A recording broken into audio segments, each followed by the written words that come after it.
Are you struggling to get started on something that feels impossible?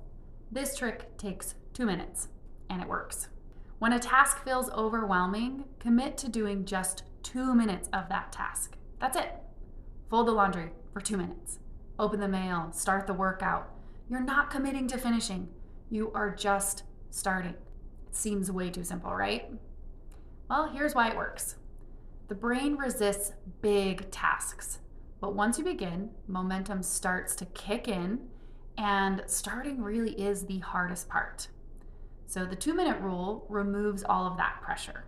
Pick one thing you've been avoiding, set a timer, and just do 2 minutes.